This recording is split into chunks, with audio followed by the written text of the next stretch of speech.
Hello, everyone. My name is Tatiana Fedoniuk. I'm Doctor of Agricultural Sciences, and I'm representative of Polissia National University, located in the northern part of Ukraine. Our universities, during the whole time of their life, environmentally oriented institution with a strong focus on agricultural policy, food security, rural development, bioeconomy, and the digitalization of the agricultural sector. And we are actively engaged in Horizon Europe, Digital Europe, and Erasmus Plus project which connect Ukraine science with European innovation ecosystem. Except that, for exactly one last year, I have been one from the NCP networks, so National Contact Point for Horizon Europe program in Cluster 6, covering food, bioeconomy, natural resources, agriculture, and environment. And during this year, I have supported many Ukrainian and international organizations. There are first or next steps toward joining European consortiums, and under my guidelines during the last year, more than 20 projects, proposals with Ukrainian participants were submitted. It's only during 2025 year. Across topics from farm to fork, biodiversity, bioeconomy, governance, etc. Of course, among the main problems for Ukrainian participants, I see excessive bureaucracy. It's more touch government organization because, for example, in my recent proposal to include representatives of regional emergency service, I had to send five official letters to the different government bodies, but never received a clear answer. So it's another big problem. And also I maybe want to highlight that generally in Ukraine we have a lack of understanding among scientific teams that Horizon program really is opportunity. We have between the Ukrainian institution a perception that participation in Horizon Europe is something unattainable, some incredible, and they, I don't know, maybe a little bit afraid to be involved in European level of scientific researches.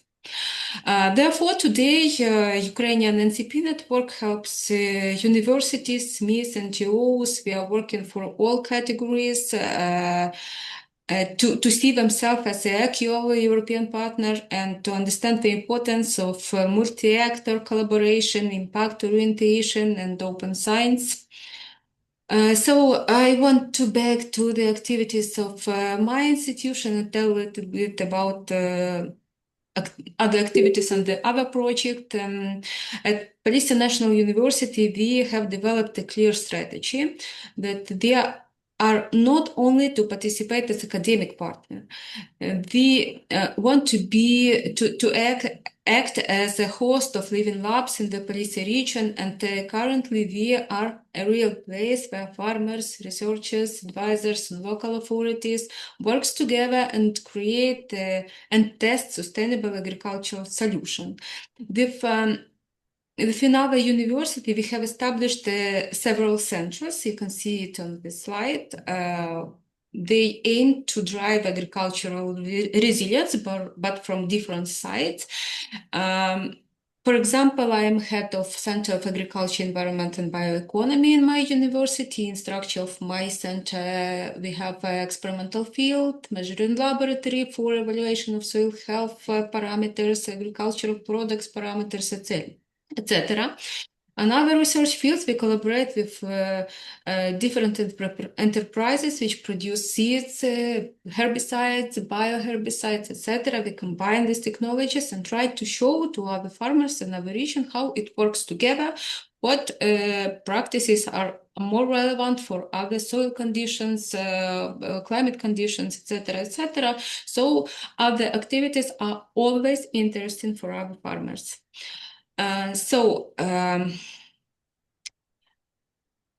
Currently, we are engaged in few European projects. As I said before, we are participants of two projects under the Horizon Europe program, Cluster 6. It's AgriSUS, about the development of agroecological strategies for sustainable wheat management in key European crops, and Act for CAP, about the development of agricultural policies post 2026. We are coordinators and participants of a few Erasmus Plus projects, which also cover different parts of agriculture resilience in our region and rebuilding Ukraine in post-conflict time. We also coordinate Digital Europe program, Polissia project, which aim to drive digitalization of agricultural sector in our region. And one of the most important project now is information support of organic agriculture transition processes. It have funding from Ministry of Science and Education of Ukraine, but through the specific windows and specific funding of Horizon 2020. So I have no time to tell about all projects, but I want to stay on one of the most significant examples of our work with a multi-actor approach. It's AgriSUS project. Now they are on the middle stage of ongoing with this project. Project aims to develop agroecological wheat management strategies to reduce herbicide dependence and support biodiversity and soil health. The consortium brings together 16 partners from 12 European countries, including universities, research institutions, advisory services, associations, farmers, NGOs, agribusiness, etc. Our university are only representative of Ukraine in this project, and we lead the Ukrainian pilot sites. Overall, this project created, so it covers all 11 biogeographical regions across the Europe, and it designed that in each biogeographical region we have at least one partner which create a specific stakeholder community, and together with stakeholders create a specific strategies. Ukraine is responsible in this project for two biogeographical regions. It's a continental and steppe. So for that project, we have specific crops, winter wheat, corn, and sunflower. And overall, on this project, this focuses on co-creation and co-validation stages with farmers, involving them directly in the testing and adopting innovative wheat management practices. So we are... You can see design of this project on this slide, and this project consists of 7 work packages. We are involved in all work packages, but I will focus my attention especially on the work package number 2, because it's more interesting in the context of this meeting, on the building of multi-actor approach for stakeholders. So in this work package, the main goal in this project to build specific regional stakeholder communities across the Europe. The goal was 14 regional stakeholders communities, and we, as a Ukrainian partner, is responsible for creation of 2 stakeholders communities. Each stakeholder communities include some categories of stakeholders: it's farmers, advisors, scientists, industry, policymakers, associations and NGOs, civil society, etc.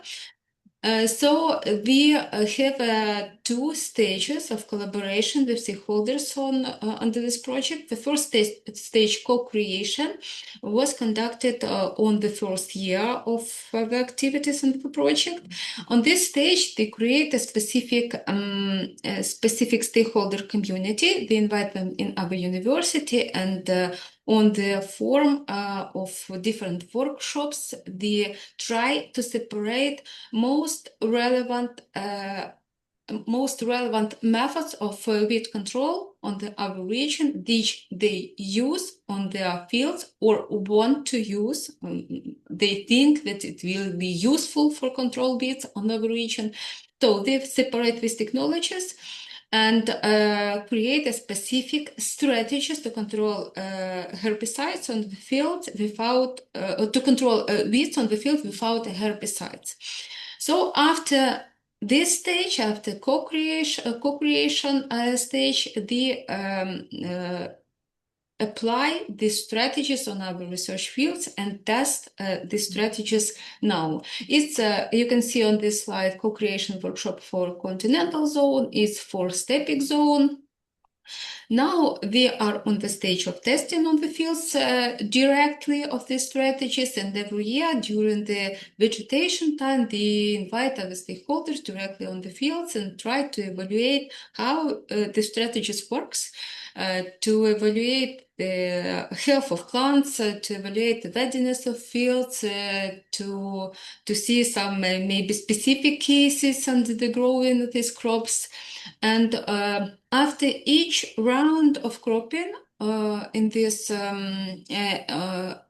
each round, each circle of cropping, we finalize everything what was done during the year on the co-validation workshop, when we discuss the results, then we discuss what parts of strategies works, what not works, why they not works, the reason, what we need to change in the strategies. So it's during all year we collaborate with our stakeholders and discuss with them different issues of cropping. So it's not only one project in our university which connected the farmers. We have a lot of projects.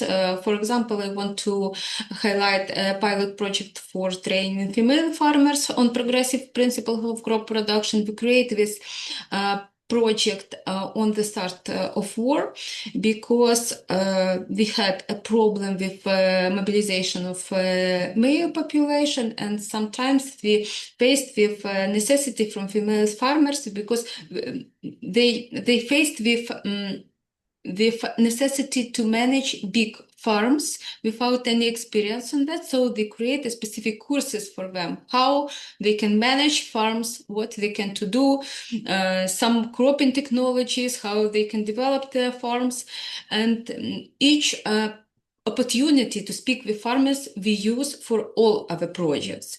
So they try, then they have been during these courses, they was in our university, and we try to use this time to make some surveys with them, to make some interview with them, to separate some problems which are very, very relevant for them, what they faced in their trivial life.